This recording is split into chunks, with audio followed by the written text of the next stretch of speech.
le 7 août 20. Et il m'adressa la parole en disant, « Viens, je te montrerai le jugement de la grande prostituée qui est assise sur les grandes eaux. C'est avec elle que les rois de la terre se sont livrés à l'impudicité. Et c'est du vin de son impudicité que les habitants de la terre se sont délivrés. Et il me transporta en esprit dans un désert. Et je vis une femme assise sur une bête écarlate, pleine de l'eau de blasphème, ayant 7 têtes et 10 cornes. Cette femme était vêtue de pourpre et d'écarlate, et parée d'or, de pierres précieuses et de perles. Elle tenait dans sa main une coupe d'or remplie d'abominations et des impuretés de sa prostitution. Sur son front était écrit un nom, un mystère, Babylone la grande, la mère des impudiques et des abominations de la terre. Et je vis cette femme ivre du sang des saints et du sang des témoins de Jésus. Et, en la voyant, je fus saisi d'un grand étonnement. Et l'ange me dit, « Pourquoi t'étonnes-tu? Je te dirai le mystère de la femme et de la bête qui la porte, qui a les 7 têtes et les 10 cornes. La bête que tu as vue était, et elle n'est plus.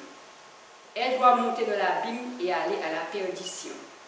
Et les habitants de la terre, ceux dont le nom n'a pas été écrit dès la fondation du monde dans le livre de vie, s'étonneront en voyant la bête parce qu'elle était et qu'elle n'est plus et qu'elle reparaîtra. C'est ici l'intelligence qui a de la sagesse. Les 7 têtes sont 7 montagnes sur lesquelles la femme est assise. Amen. Amen. Je mets à genoux pour la prière avec la sœur Céline.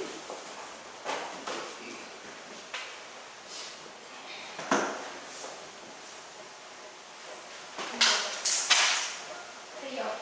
Père Céleste, nous te remercions grandement à cette heure, ce sabbat, à cette heure de culte. Nous prions que tu puisses accompagner les frères qui va partager l'évangile de paix.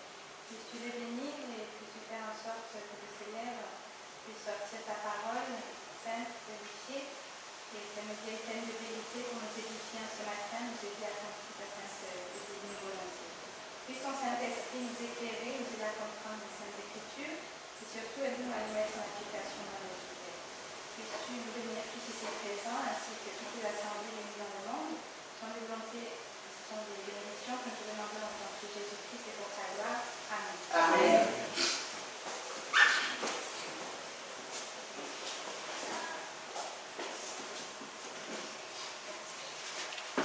Vous pouvez le louange au numéro 527.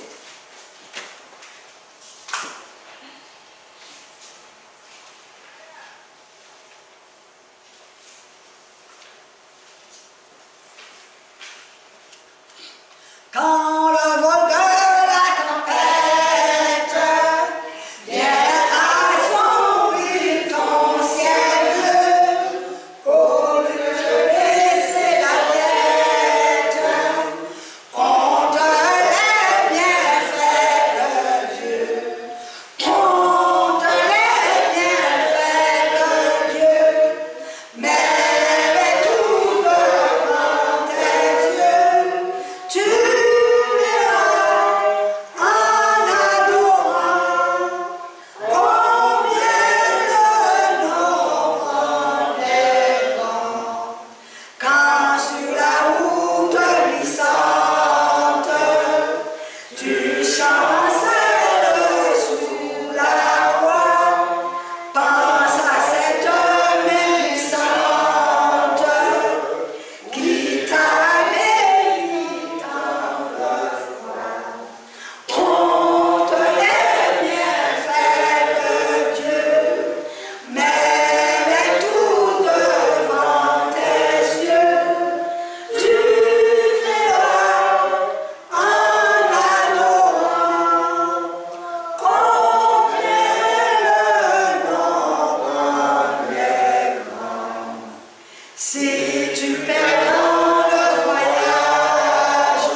Le culte sera présenté par le frère Chili.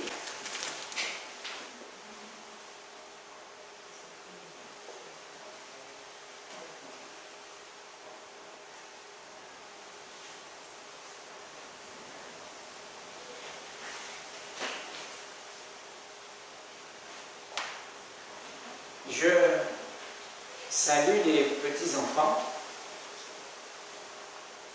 je salue nos amis, visiteurs et tous ceux qui sont dans le monde.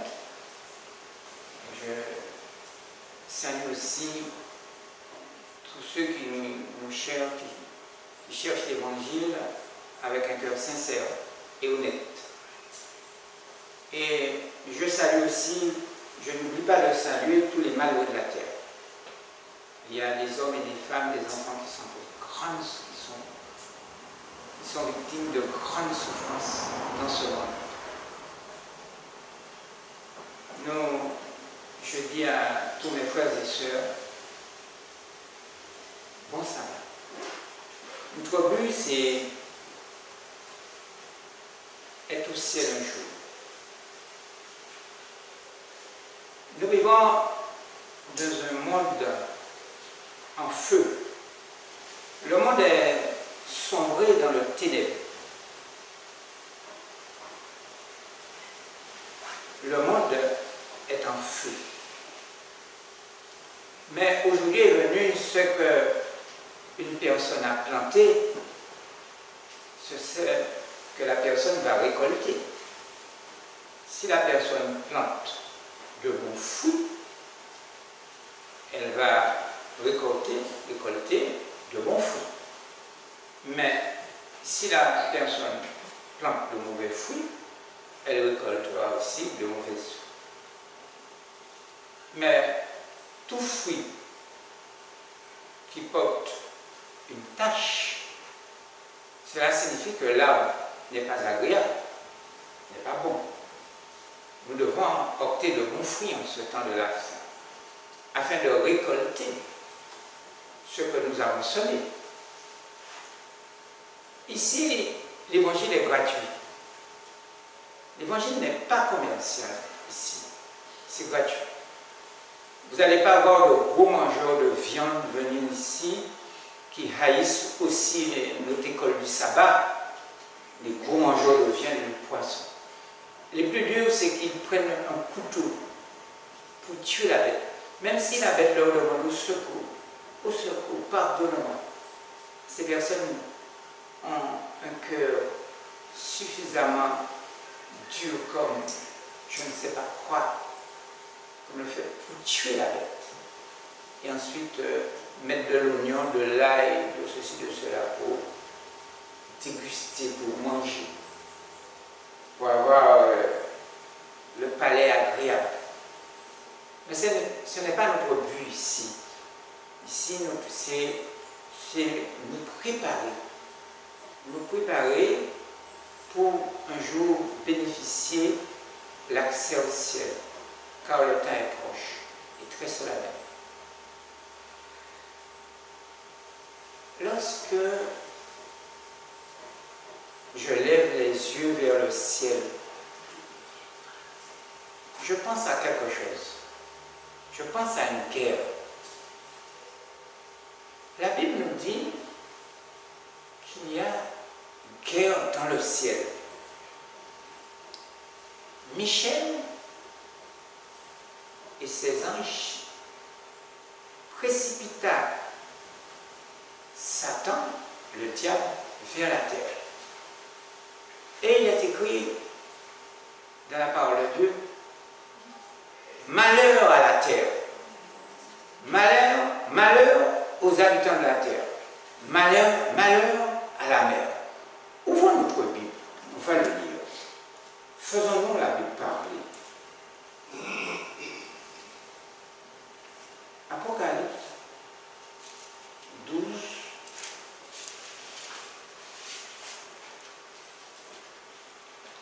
Et le verset 7 à 12.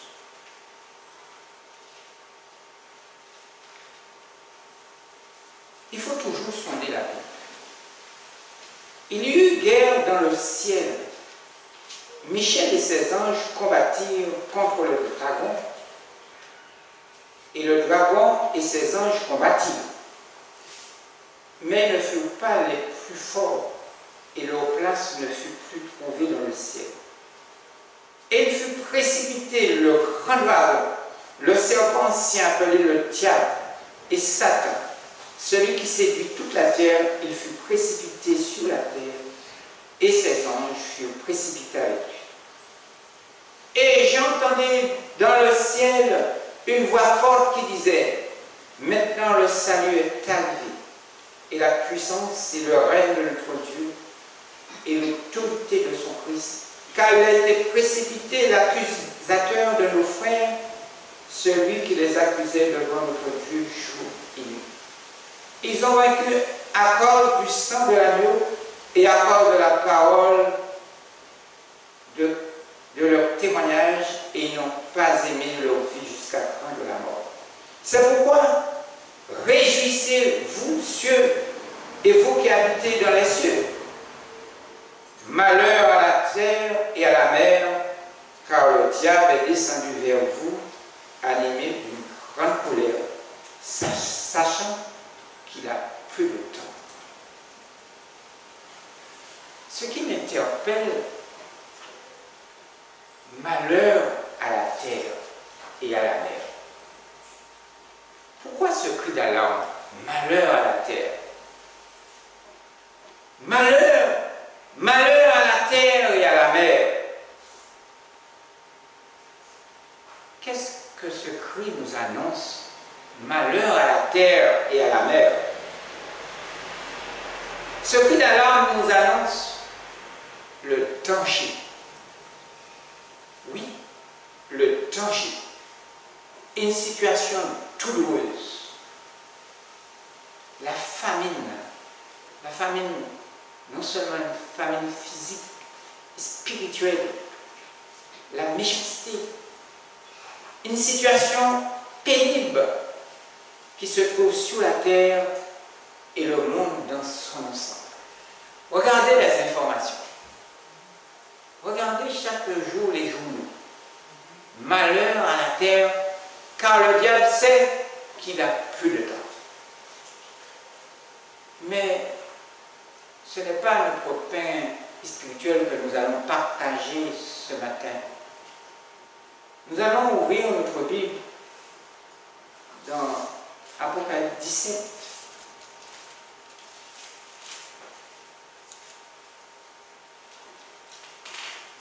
À 9.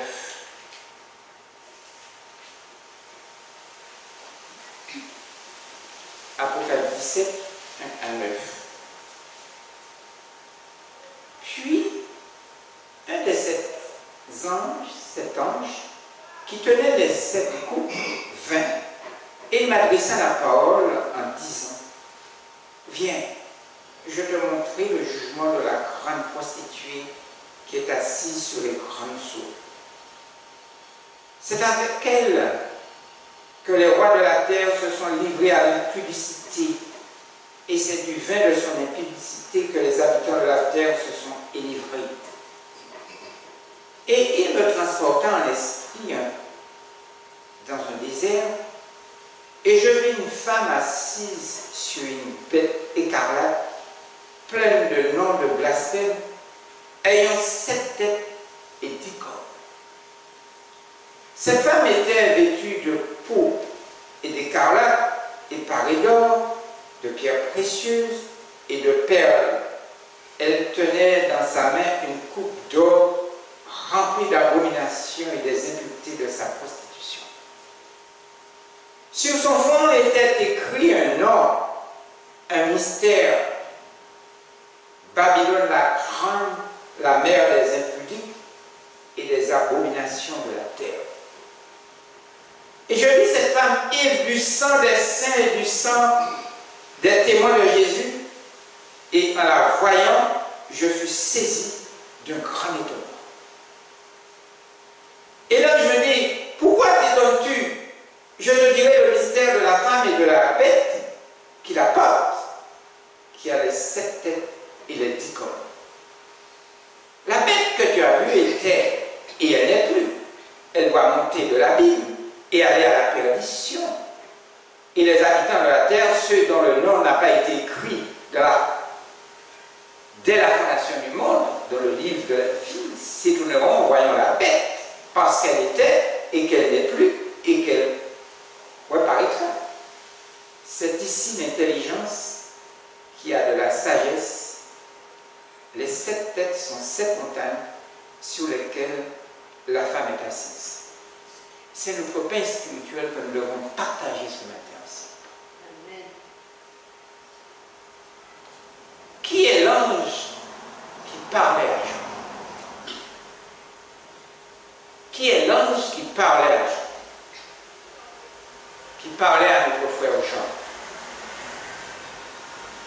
L'ange qui parlait à Jean est l'un des 7 anges qui tenait les 7 coupes des 7 derniers fléaux. C'est ce que la parole de Dieu nous dit. Apocalypse 15, reprenons, Apocalypse 15, verset 7.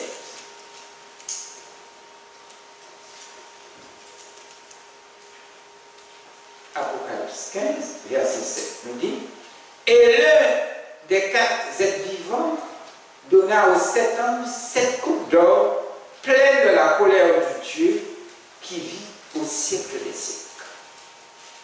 Et Apocalypse 16, verset 1. Et j'ai entendu une voix forte qui venait du temple et qui disait aux 7 anges: allez verser sur la terre les 7 coupes de la colère de Dieu. Donc, cet ange qui parlait à Jean est l'un des 7 anges qui tenait les 7 coupes de 7 derniers fléaux. Cet ange tenait la coupe prête. Oui, la coupe prête. Mais cette coupe n'avait pas encore été déversée au moment où il disait à Jean. Mais qu'est-ce qu'il disait à Jean?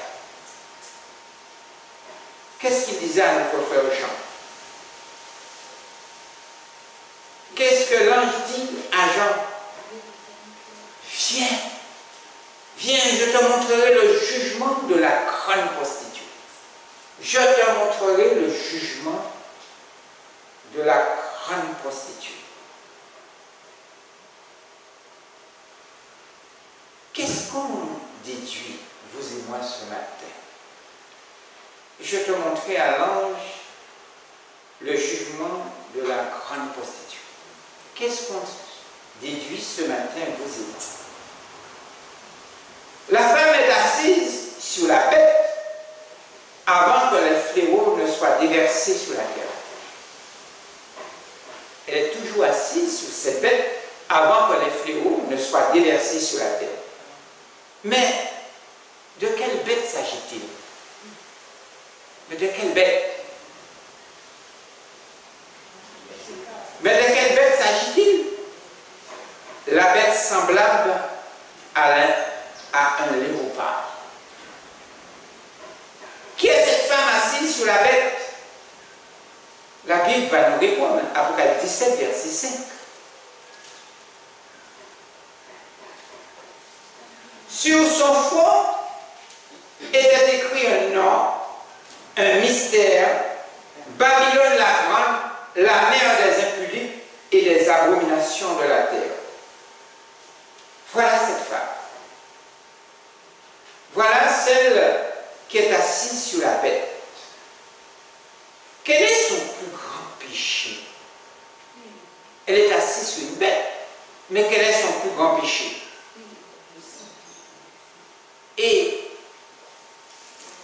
un témoignage, un livre inspiré nous dira, dans Tragédie des siècles, à la page 419,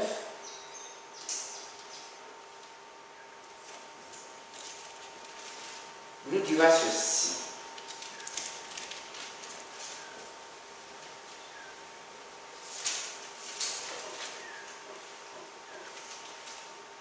La question: quel est le plus grand péché de cette femme?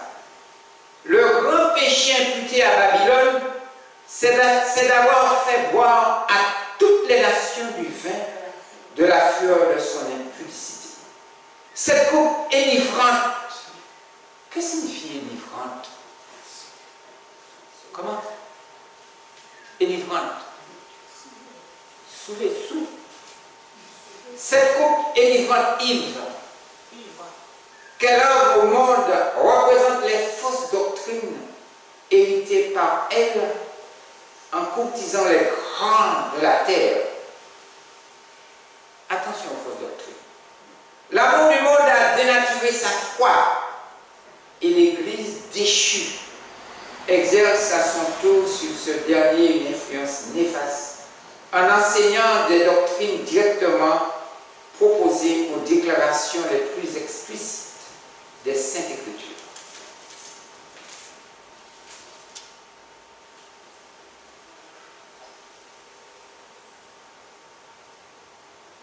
L'ange dit, viens, je te montrerai le jugement de la grande prostituée qui est assise sur les grandes eaux. Qui est encore cette prostituée? On va relire encore le même témoignage dans la tragédie des siècles, à la page 413.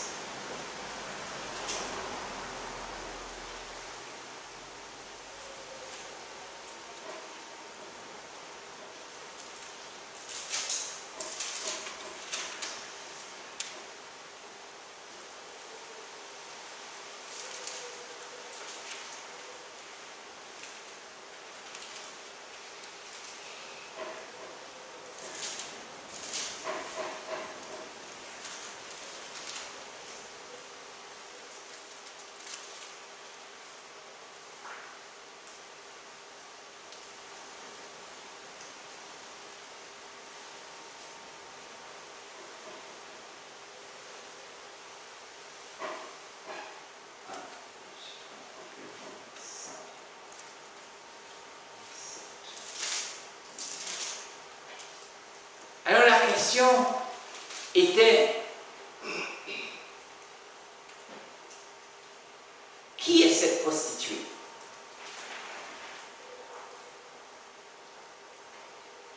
À la page 1187, il est écrit, le terme Babylone dérive du mot Babel, qui signifie confusion. Il est employé dans l'Apocalypse pour désigner les différentes formes d'une religion fausse ou apostate. Au XVIIe chapitre, Babylone est représentée sous le symbole d'une femme, image que les Écritures emploient pour désigner une église. Une femme chaste quand il s'agit d'une église pure. Une femme corrompue quand il s'agit d'une église apostate. Alors, Babylone signifie confusion. Confusion. Viens, je te montrerai le jugement de la grande prostituée qui est assise. Elle est assise. Que signifient les eaux? Que signifient les eaux? La Bible nous dira la réponse. Que signifient les eaux? Hein? Je vous écoute. Apocalypse 17, verset 15. Et il me dit, les eaux que tu as vues, sur lesquelles la prostituée est assise, ce sont des peuples, des foules, des nations et des langues. C'est ça les eaux. La femme assise sur les grandes eaux signifie que les habitants de la terre sont tombés dans ces pièges d'illusion. Tous sont tombés dans son piège d'illusion, de rêve. Apocalypse 17, verset 4 nous dit, Apocalypse 17, verset 4, cette femme était vêtue de pourpre et d'écarlate et parée d'or, de pierres précieuses et de perles. Elle tenait dans sa main une coupe d'or remplie d'abominations et des impuretés de sa prostitution.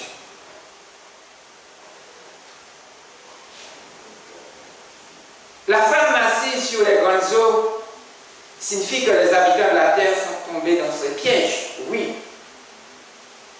La femme joue un rôle très important dans mon existence.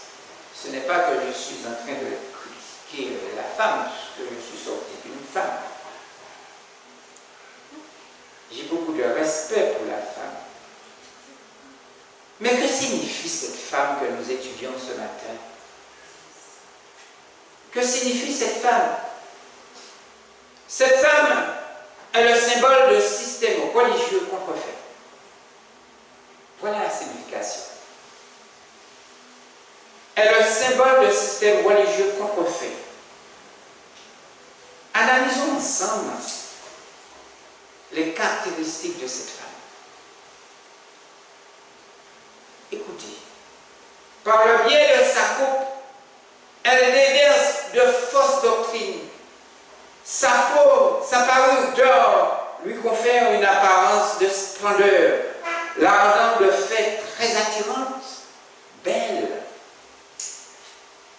Je connaissais une jeune femme qui disait « Je suis belle » avec de la peinture dans son visage. Je suis belle. Par le biais de sa coupe, elle déverse de fausses doctrines. Sa parure d'or lui confère une apparence de splendeur, la rendant de fait très attirante. C'est pour cette raison beaucoup de personnes sont prises au piège. Vous voyez que les femmes qui marchent nues n'ont pas de respect. Ces vêtements coûteux, de couleurs criantes, et ces ornements précieux décrivent avec force la magnificence de cette femme très vile, sa face royale et sa veine croire. Je suis une princesse. Oh, j'ai de la beauté, j'ai de la classe. Beaucoup de nos frères et sœurs, des sœurs sont tombées dans ces pièges, malheureusement.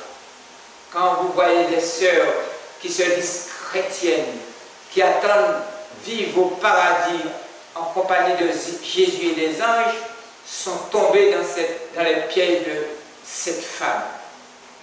Ils veulent aller, quelle illusion! Ces femmes veulent aller au ciel.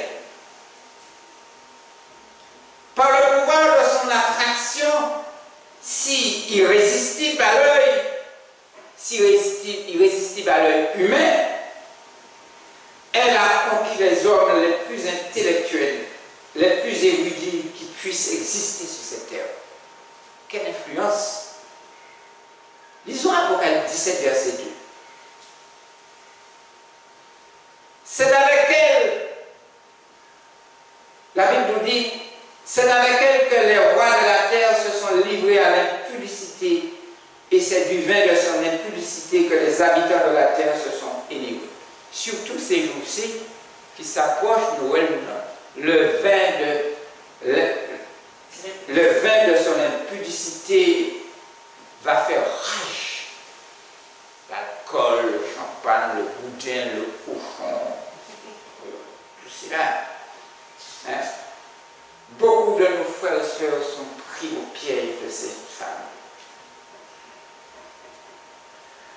C'est avec elles que sont livrés à la débauche, je dis bien à la débauche, les rois de la terre.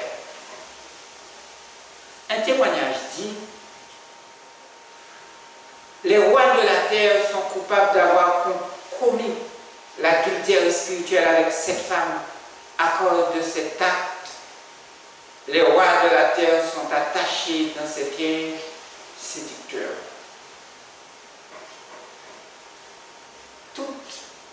Je dis bien ce matin, toute organisation soi-disant chrétienne qui diffuse des fausses doctrines sous l'apparence de la vertu est gouvernée par le pouvoir de cette femme. Soit beaucoup, soit ceci, soit cela, qui se disent qu'ils vont emmener les gens au ciel, sont gouvernés par cette femme. Par le pouvoir de cette femme. Que signifie la coupe d'or dans sa main? Elle a une coupe d'or dans sa main. Que signifie cette coupe d'or?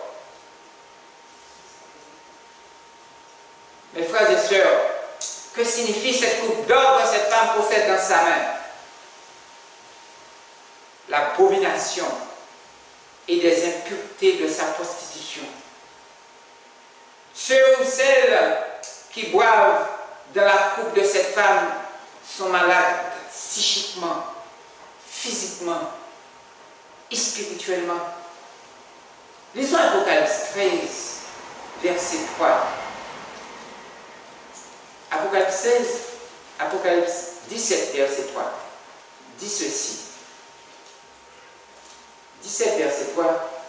Et il me transporta en esprit dans un désert, et je vis une femme assise sur une bête écarlate, pleine de noms de blasphème, ayant 7 têtes et 10 corps. L'abomination. Boire de la coupe de cette femme. Il suffit de regarder le monde que nous vivons.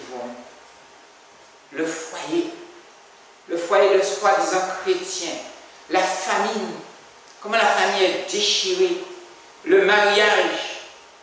On se marie aujourd'hui pour 6 mois, mariage sous contrat. Est-ce que Dieu a établi mariage sous contrat? Le divorce, Dieu n'a pas créé le divorce. Dieu dit c'est à cause de la dureté de votre cœur que Moïse vous a presque une lettre de divorce à cause de la dureté de votre cœur. L'adultère. L'adultère fait rage, qui signifie tout simplement le péché.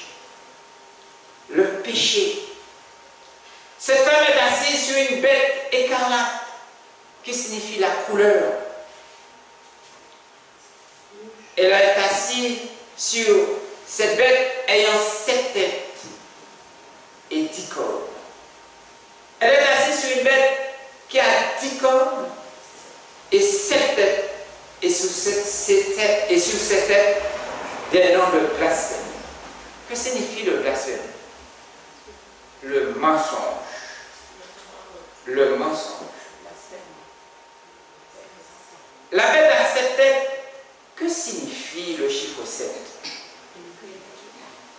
Très bien, la plénitude. Le chiffre 7, ce n'est pas la peine qu'on le lit, la plénitude. Et que représentent les têtes? Les têtes de la bête.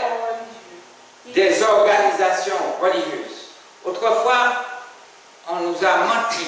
On nous a dit que les têtes représentaient les têtes représentaient l'Europe, je ne sais pas quoi.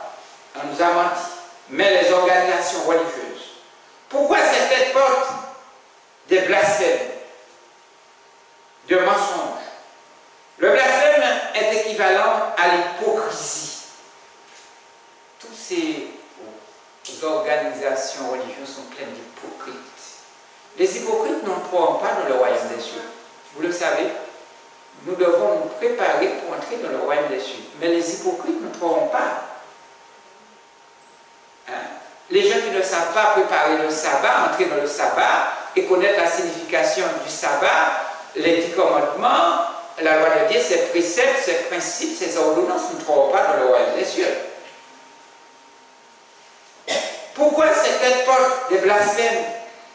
Le blasphème est équivalent de l'hypocrisie. C'est un mélange du sacré, du vrai et du faux, au vulgaire, si on veut. Ces têtes sont quoi? Ce sont des organisations, nous l'avons dit, religieuses. Lisons Apocalypse 2, restons dans l'Apocalypse 2.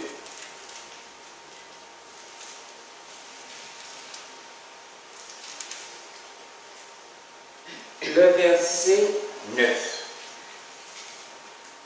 qui nous dit: je connais ta tribulation et ta pauvreté, bien que tu sois riche, et les calomnies de la part de ceux qui se disent juifs et ne le sont pas, mais qui sont une synagogue de Satan. Beaucoup se disent chrétiens. Est-ce que vous savez, il est écrit, c'est pas moi qui le dis, la chrétienté est une bête qui sort dans un puits et qui va dans la Bible. C'est écrit dans la Bible. C'est pour cette raison que tout le monde dit « Je suis chrétien, je suis ceci, je suis cela ». Lisons Ésaïe 65, verset 7. Ésaïe 65, verset 7.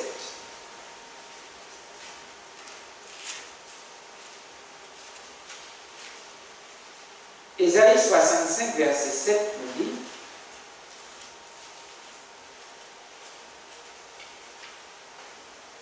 Ésaïe 65, verset 7 nous dit de vos crimes, dit l'Éternel, et des crimes de vos pères qui ont brûlé de l'encens sur les montagnes et qui m'ont outragé sur les collines, je leur mesurais le salaire de leurs actions passées. Comme si que Dieu oublie le passé de nos pères et nos passés. Quelles sont ces dominations qui blasphèment? C'est une grande question ce matin. C'est la question de tous les temps. Quelles sont ces dominations qui blasphèment? Elles sont nombreuses par rapport à la multitude des organisations religieuses. Elles sont très nombreuses. Lisons 2 Pierre 3.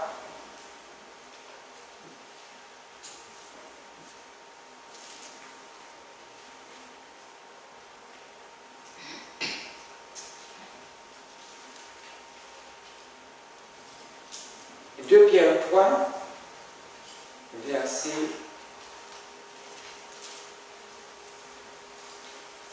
2 Pierre 3, verset 3. Il est écrit, il faut faire toujours parler la Bible. Parce qu'il y a des groupes qui ne prennent pas la Bible. Ils vous font des petits bâtons, de ceci, de cela. Nous ne sommes pas des scientifiques. Nous ne sommes pas des intellectuels. Nous sommes des personnes simples, techniques et pratiques. Nous ne sommes pas des intellectuels, nous ne comprenons pas les petits bâtons, ceci, cela. Nous ne sommes pas des scientifiques.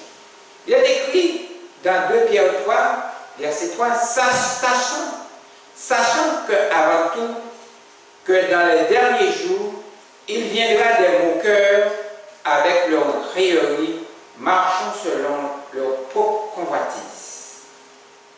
C'est ce que nous dit la Bible. Au dernier temps, il y aura des gens, au dernier jour, nous sommes au dernier, il viendra des moqueurs avec leur raillerie, marchant selon leur propre convoitise. Il dit depuis le jour que Jésus, on dit Jésus va venir, ceci, cela, et c'est toujours la même chose. Je vois le soleil qui arrive, la pluie qui tombe toujours. Quelles sont ces dominations qui blasphèment? Nous l'avons répété. Mais pour encore cette réponse dans 2 Timothée 4. 2 Timothée 4.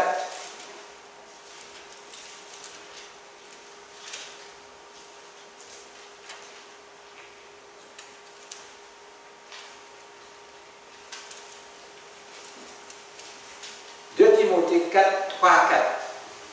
Il a dit, car il viendra un temps où les hommes ne supporteront pas la sainte doctrine, mais ayant la démangeaison d'entendre des choses agréables, et ils se donneront une foule de docteurs selon leurs propres désirs.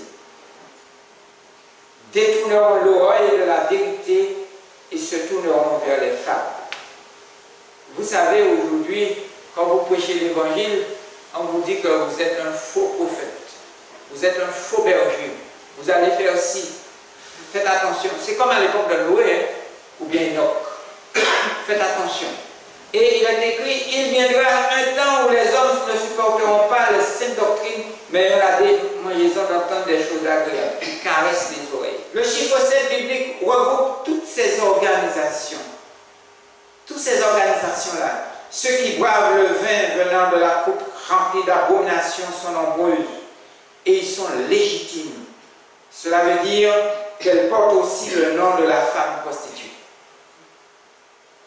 Lisons encore Apocalypse 2, Apocalypse 17, verset 2.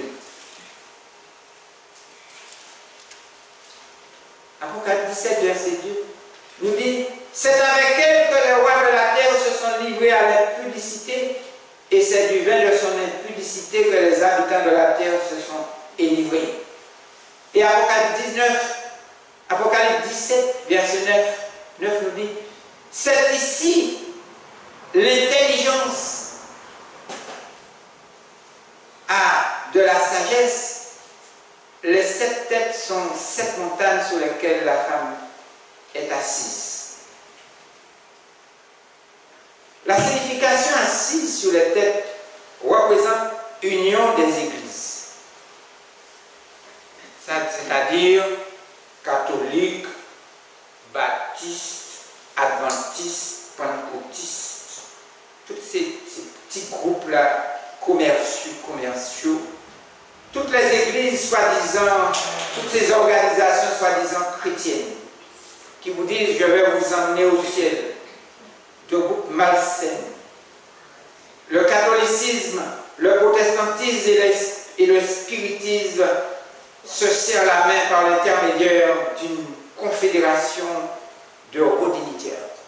Vous savez que les vrais chrétiens seront livrés par la confédération qui se met en place, déjà qui est mise en place. Des confédérations de rodignitaires, ils vont emmener les vrais chrétiens devant les tribunaux. On peut dire ouvertement à l'heure actuelle que la femme est assise sur toutes les têtes. Sur toutes les têtes. Les églises protestantes sont représentées par les têtes. Pourquoi, chers frères et sœurs, chers amis, pourquoi beaucoup de personnes sont captives, pris au piège dans ces organisations religieuses? Des vieillards, des jeunes, des personnes sincères, des personnes souffrantes dans ce monde en feu, des personnes qui pleurent chaque jour, qui ne trouvent pas de solution. Mais pourquoi ces personnes se trouvent dans ces organisations? Le travail, la crise sociale, la crise économique mondiale. Le travail est difficile et l'accusé se fait sentir. Les privations et la crainte de la misère oppressent le pauvre et sont pour les malheureux de ce monde des sujets d'angoisse, d'anxiété, de peur, de stress et des maladies de civilisation. Quel est le vrai problème? Nous sommes là pour étudier la parole de Dieu, afin que la parole de Dieu nous conseille, nous diriger. C'est un guide, la parole de Dieu. Quel est le vrai problème? Beaucoup cherchent secours moral dans ces organisations malsaines. Donc, il y a dans ces organisations des tromperies spirituelles. La femme de l'Apocalypse 17 a le plein contrôle de la bête tout entière. Tout entière. Que signifie ce matin qu'on est tête de la bête? Qu'on est tête, c'est-à-dire le plein contrôle du monde. C'est pour cette raison qu'on nous trouve surtout les gens qui aiment l'argent sale, qui aiment l'argent, le trafic. Le plein contrôle du monde. Lisons Apocalypse 13, 16 à 17.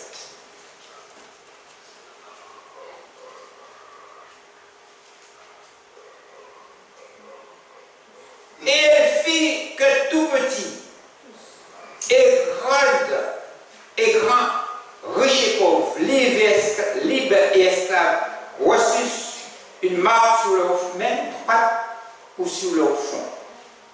Et que personne ne put acheter ni vendre sans avoir la marque, le nom de la bête ou le nom de son nom.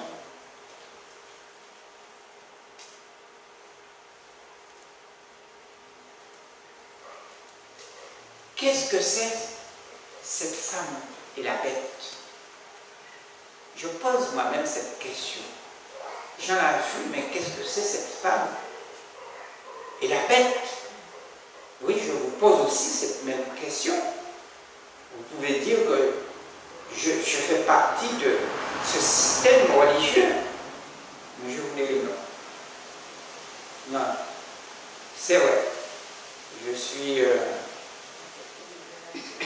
un beau zéro, je suis au beau milieu, mais je ne fais pas partie de cette femme. C'est un système politico-religieux. Depuis combien de temps cette femme existe-t-elle? Revenons, Apocalypse 17, verset 6. Apocalypse 17, verset 6. Et je vis cette femme ivre du sang des saints et du sang des témoins de Jésus, et en la voyant, je fus saisi d'un grand étonnement. Cette femme n'est pas née de l'Église romaine catholique, comme on nous a fait comprendre. Cette femme a construit l'Église catholique. Lisons Apocalypse 18, verset 24. Que nous dit Apocalypse 18, verset 24.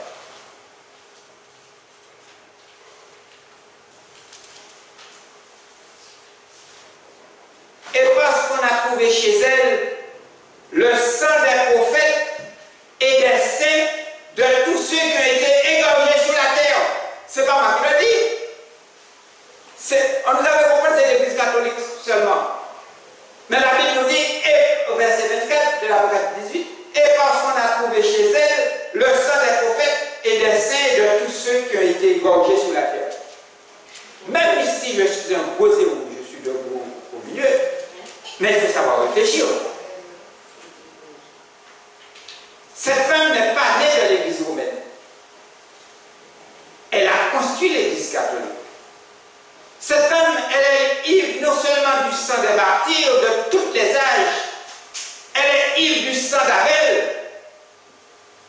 Caïn fut son premier client quand il présenta à l'Éternel un sacrifice contrefait.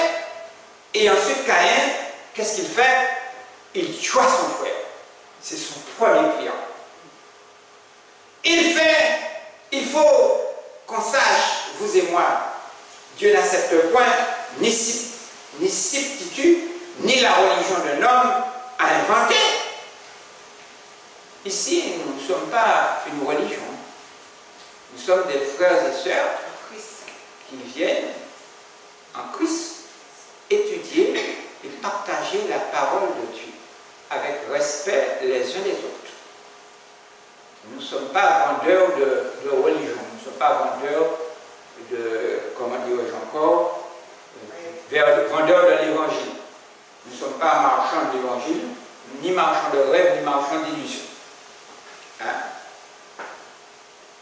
Dieu n'accepte pas ni substitut, ni la religion d'un homme à inventer. C'est de l'abomination aux yeux de Dieu. Lisons Matthieu 15. Sans perdre la page de l'Apocalypse. Matthieu 15, 12 à 24.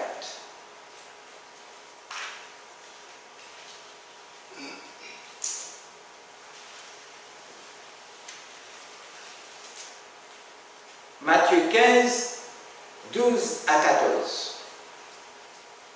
Il est écrit, alors ses disciples s'approchèrent et lui dirent, sais-tu que les pharisiens ont été scandalisés des paroles qu'ils ont entendues? Les pharisiens, ça veut dire les hypocrites. Il répondit, toute plante que n'a pas plantée mon Père céleste sera déracinée. Vous n'allez pas avoir de gros mangeurs de viande venir ici pour entendre la parole de Dieu. Un alcoolique va venir, les gens qui prennent la vie. Mais les gens qui tuent les bêtes pour manger, soit-disant qui veulent aller au ciel là, qui mangent beaucoup de poissons, ils ne vont pas venir ici. Toute plante, ils vont venir saucer, comme on dit, s'essuyer, ils vont partir. Toute plante comme mon Père, toute plante qui n'a pas planté mon père, sera déraciné. Laissez-les. Ce sont des aveugles qui conduisent des aveugles, et si un aveugle conduit un aveugle, ils tombent tous deux dans une fosse. Il y a beaucoup de gens qui haïssent notre école du sabbat. Ils vous disent, je ne veux pas de ton école du sabbat, mais je voudrais étudier le livre d'Ésaïe. Et quand vous lui donnez le livre d'Ésaïe, ils prennent la fuite, ils ne veulent pas le livre du sabbat. Ce sont des mangeurs de viande, de gros mangeurs de viande, ils n'ont pas de pitié. Et ils veulent aller dans le ciel pour manger les animaux saints qui sont dans le ciel. Un témoignage nous dit, toujours dans ce même témoignage, Fragile 17, page 413,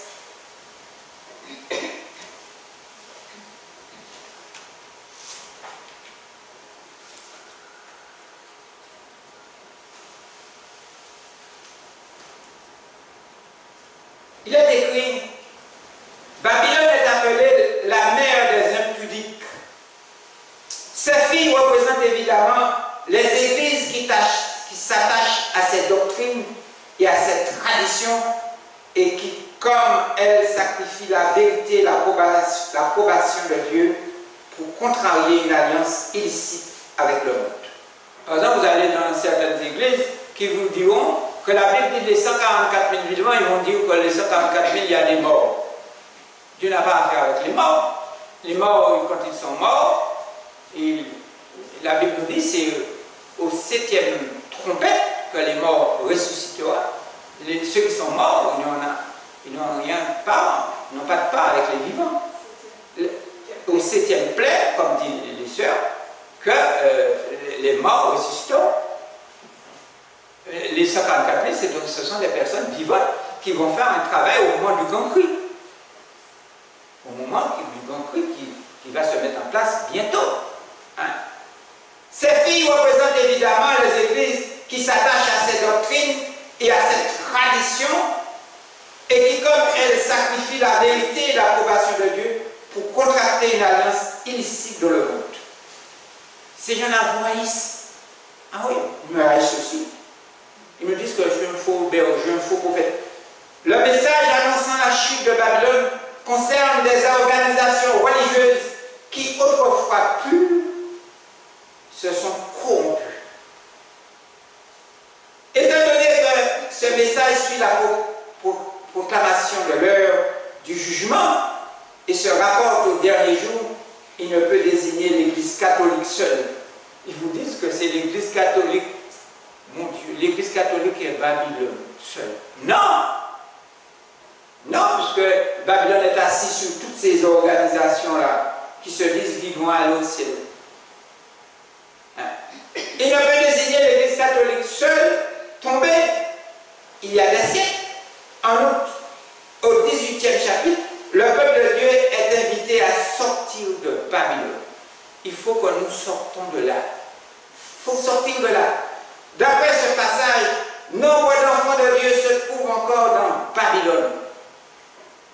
Quel corps religieux recèle actuellement la plus forte proportion des disciples de Jésus? Ce sont sans aucun doute les diverses églises professant la foi protestante. Je ne vais pas citer leur nom.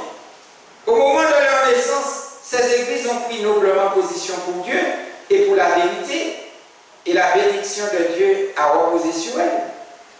Les non-croyants eux-mêmes ont dû reconnaître les bienfaits qui découlent de l'acceptation des principes de l'Évangile.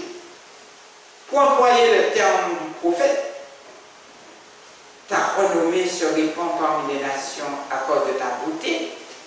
C'était très agréable, car elle était parfaite grâce à l'éclat dont je t'avais ordonné, dit le Seigneur, l'Éternel. Mais ces églises sont tombées par le péché même qui avait été la cause de la ruine d'Israël. Le désir de suivre l'exemple et de gagner l'amitié des impies. Ils prêchent pour avoir de l'argent, gagner l'amitié, flatter les gens. Nous ne devons pas flatter les gens pour venir parmi nous. L'évangile n'est pas de la flatterie. On veut, tu ne veux pas, tu veux être sauvé, oui ou non.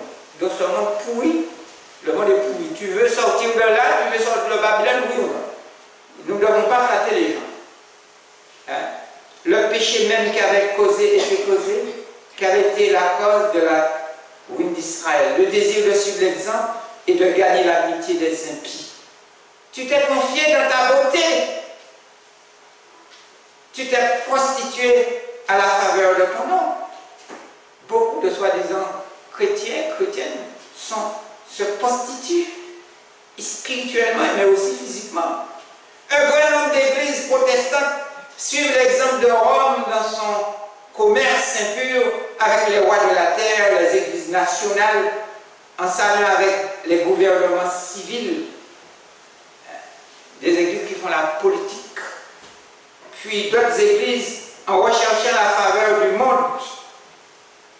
Le terme Babylone, confusion, convient bien à ces corps religieux qui professent toute puiser leur doctrine dans les Écritures, sont fractionnés en sectes innombrables aux croyances et aux théories contradictoires. Ce n'est pas moi qui le dis. Lisez la tragédie des siècles, c'est à la page 43, vous allez trouver toutes ces déclarations. Ce n'est pas moi qui le dis. Nous pouvons lire Apocalypse 17, verset 5. Il est écrit, sur son front était écrit un nom, un mystère.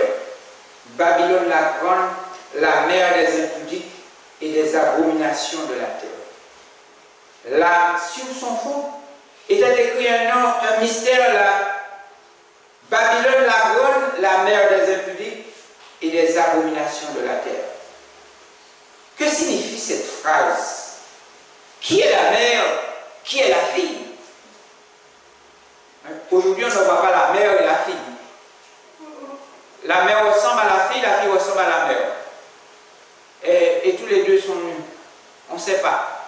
On ne sait pas qui est mère, qui est fille. Des fois, la mère a un bébé et la fille aussi a un bébé. On ne sait pas. On ne sait pas. Alors donc, qui est la mère, qui est la fille? La femme qui monte la bête est la mère. Les 7 têtes sur la bête sont ses filles. Sont ses filles comme prostituées. Le catholicisme est sa première fille. Le catholicisme est sa première fille. L'Église de Rome. Le protestantisme vient du catholicisme, alors le protestantisme apostate par la multiplication des sectes est aussi sa fille. Oui, Adventiste, celle-là, est aussi la fille de Babylone. Et on ne parle même pas de leur petite fille. Parce qu'il y a des petites filles qui se naissent comme ça.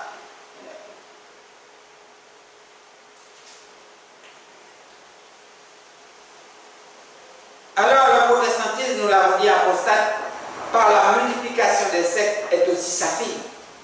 On peut dire que cette femme est la mère du catholicisme, le catholicisme, la mère du protestantisme. La mère du protestantisme. Sortez de là, chers frères et sœurs, chers amis, chère jeunesse. Sortez de là. Qui est la mère actuelle de toutes les adventistes du 7e jour? Le protestantisme apostate. Ah oui, c'est pour cette raison que l'adventisme va vous dire que les 144 000 sont symboliques, et il y a des morts, il y a toute une variation que la Bible dise. Hein? Le protestantisme apostate. Pourquoi? Pourquoi? L'Église adventiste regroupe toutes les ramifications du protestantisme et du catholicisme. 1 Corinthiens 1, verset 13. Si quelqu'un trouve le verset, je lis 1 Corinthiens.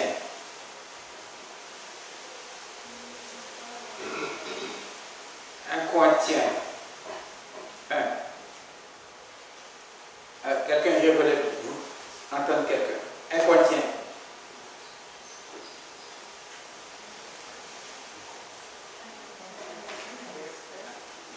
Verset 13. Ne perdez pas le livre d'Apocalypse. 1 Corinthiens 1. peux lire à haute voix. Christ est-il divisé? Paul a-t-il été crucifié pour vous? Ou est-ce au nom de Paul que vous avez été baptisé? Alors, j'ai l'impression qu'on a entendu, mais je vais le relire. Il est écrit, Christ est-il divisé? Non. Paul a-t-il été crucifié pour vous? Non. Ou est-ce au nom de Paul que vous avez été baptisé? Au nom de Jésus. Nous sommes baptisés. Pas au nom de Paul, au nom de tel pasteur. Réfléchissez sur cette question. L'Église adventiste est devenue trinitaire.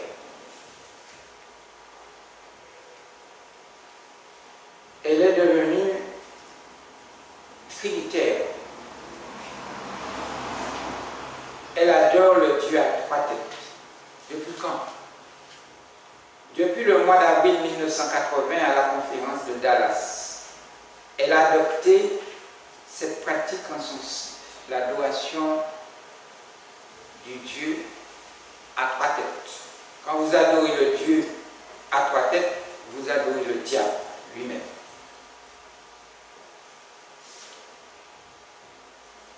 Alors, la question de ce matin, qui est Babylone la Grande? Qui est la Babylone la Grande? Le trône du dragon, le diable appelé Satan. Chers amis, chères sœurs et frères, je ne suis pas là pour faire peur aux gens, mais nous sommes là pour étudier la Bible, la parole de Dieu, qui nous donne cet avertissement. Rappelons cette femme appelée Babylone, la grande prostituée qui est assise sur une bête écarlate, pleine de noms de blasphème, ayant 7 têtes et 10 cornes. Babylone la grande, la mère des impudiques et des abominations de la terre. Ses caractéristiques sont l'orgueil. En tant que, si nous voulons aller dans le ciel, dans le royaume des cieux, est-ce que nous devons avoir l'orgueil? L'orgueil, la vanité, la jalousie, l'hypocrisie, la mode. En tant que nous voulons aller disciples de Christ, nous devons faire attention à la mode. La mode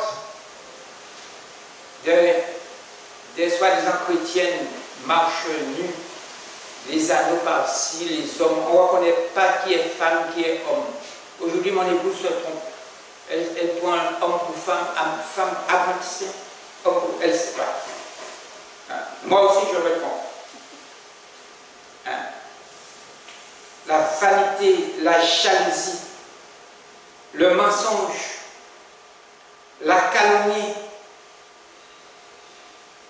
l'adultère, l'homosexualité, le mariage sale, mariage précoce, l'avortement, le vol,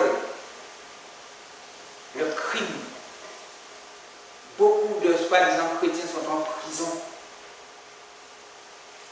Et je vais vous dire quelque chose. Un cri se fait entendre ce matin pour vous et moi. Repentez-vous. Repentez-vous. Le royaume des cieux est proche. Plus de 150 millions de femmes suivent Babylone, la grande, la prostituée, et prennent de contraceptifs hormonaux dans Babylone pour ne pas faire des enfants. Ces personnes font un avortement chaque fois qu'ils prennent ces genres de contraception, pilules, etc. Prennent de contraceptifs hormonaux tels que la pilule, etc. Ces contraceptifs hormonaux agissent sur de nombreux aspects de la vie, de la femme dans Babylone. Ces contraceptions inventées par la bête à 10 cornes et 7 têtes sont dangereuses pour la santé. Pourquoi? Ces contraceptions augmentent les risques de dépression, différents types de cancers, tels que le cancer du sein et de nombreuses maladies de civilisation. Ce cri se fait entendre pour vous et moi ce matin. Repentez-vous, repentez-vous, le royaume des cieux est proche. Abandonne le commerce sexuel, la vie sale. Beaucoup de soi-disant chrétiens mènent une vie sale, très sale.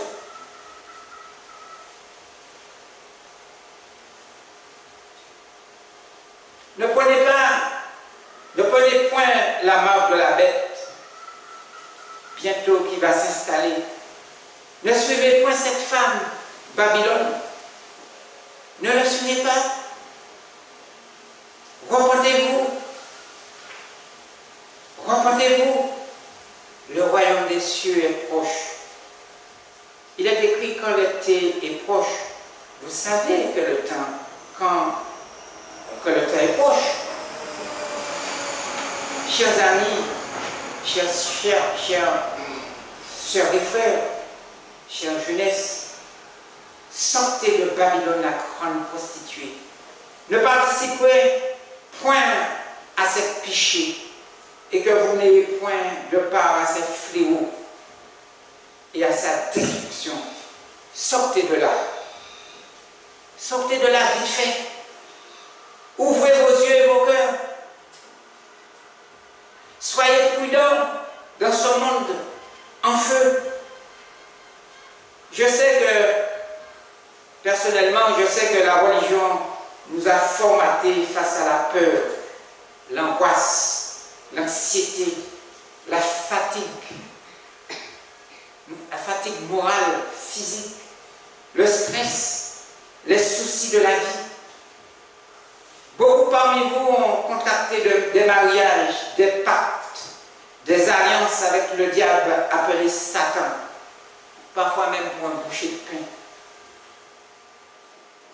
La parole de Dieu dit ceci ce matin dans Ézéchiel.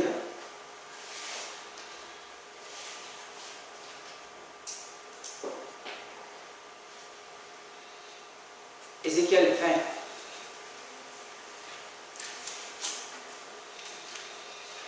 Ézéchiel 20, 30 à 36. Ézéchiel 20, 30 à 36. Il dit, c'est pourquoi, dis à la maison d'Israël. La maison d'Israël, c'est toute la chrétienté dans son ensemble.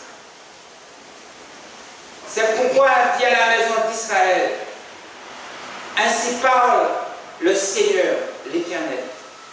Ne vous souillez-vous pas à la manière de vos pères et ne vous prostituez pas après leurs abominations. C'est pour cette raison que nous sommes tous déportés dans le monde entier. Nos pères ont souillé. Ne vous souillez pas à la manière de vos pères et ne vous prostituez pas. Ne vous prostituez pas après leurs abominations, comme nos pères. En présentant vos offrandes, en faisant passer vos enfants par le feu, vous souillez encore aujourd'hui par tous vos idoles. Les balles, le cinéma, le ceci, le cela, les jolies voitures, belles maisons, vos idoles, vous vous souillez. Et moi, je me laisserai consulter par vous, maison d'Israël. Je suis vivant, dit le Seigneur, l'Éternel. Je ne me laisserai pas consulter par vous. Beaucoup pensent que Dieu est mort. Il n'entend pas. On ne verra pas s'accomplir ce que vous imaginez. Quand vous dites, nous voulons être comme les nations, comme les familles des autres pays. Nous voulons servir le bois et la pierre, des idoles, des artistes, des stars. Je suis vivant, dit le Seigneur, l'Éternel. Je régnerai sur vous, attention, je régnerai sur vous de la même manière que nous avons été déportés, emmenés dans le monde entier. Je régnerai sur vous à main forte et à voix étendue et en répandant ma fureur. Ce ne sera pas une petite affaire. Verset 34. Je vous ferai sortir du milieu des peuples. Je vous ferai sortir du milieu des peuples et je vous ramènerai et je vous rassemblerai. C'est ce que la religion ne nous dit pas. Je vous rassemblerai. Ils nous disent que vous allez monter au ciel. Avec quoi? Avec des talons pointus, des panties, des maquillages, des soucis rachés, je ne sais pas quoi. Avec des soucis, je ne sais pas. Avec la peinture, des mini-jupes, des je ne sais pas quoi. Je vous ferai sortir du milieu des peuples et je vous rassemblerai des pays où vous êtes dispersés à main forte et à voix étendue et en répondant ma fureur. Pauvres mangeurs de viande et du poisson, ceux qui tuent les bêtes pour dévorer, pour avoir un palais agréable. Pauvres ces personnes. Verset 35. Je vous amènerai dans le désert des peuples et là je vous jugerai face à face. Face à face. Verset 36. Comme je suis entré en jugement avec vos pères dans le désert du pays d'Égypte, beaucoup de nos pères sont morts dans le pays d'Égypte, dans le désert, à cause de leur incrédulité. Ainsi j'entrerai en jugement avec vous, dit le Seigneur l'Éternel. Beaucoup pensent que tout est fini. Il n'y a pas un Dieu. Il n'y a pas un Dieu. L'esprit de Babylone, chers amis, chers frères et sœurs, chère jeunesse, l'esprit de Babylone, c'est l'esprit du diable. C'est l'esprit de Satan. Sortez de Babylone. Sortir, comment? Vous allez me dire ce matin. Sortir de Babylone, mais comment? Je vous dirai comment. Abandonne l'alcool. Abandonne l'alcool. Abandonne la drogue. L'argent sale. Les plaisirs malsains. Abandonne l'homosexualité. Beaucoup de soi-disant chrétiens, chrétiennes, soi-disant sont homosexuels. Abandonne le vol. Abandonne la méchanceté. Abandonne l'hypocrisie. Les hypocrites n'entreront pas dans le royaume des cieux. Abandonne la calomnie. Abandonne le commerce sexuel. Abandonne le manque de respect. Ayez du respect pour soi-même. Abandonne la profitation. Beaucoup de soi-disant chrétiens battent leurs femmes. Abandonne la profitation, le mensonge, la haine, l'orgueil de la vie, l'adultère. On ne peut pas se contenter de semer des enfants partout. On ne peut pas l'élever dans un monde pourri. Abandonne le meurtre, les vices cachés. Oui, les vices cachés, le viol, des pères qui violent leurs enfants. Abandonne les prestiges sales. Je suis belle, je suis ceci, je suis directeur de ceci, de cela, président de cela. Des prestiges sales, la vanité, la prostitution, des sectes fallacieuses, pernicieuses et malsaines, la musique sale. Chers frères et sœurs, chère jeunesse, chers amis, sortez de Babylone. Sortez de Babylone. C'est ma prière pour vous et pour moi-même ce matin. Sortez de là. Merci à Frère Thierry pour la parole de Dieu qu'il nous a enseignée et que cette parole trouve une place importante dans le cœur de chacun de nous. Sur ce, vous pouvez donner louange au numéro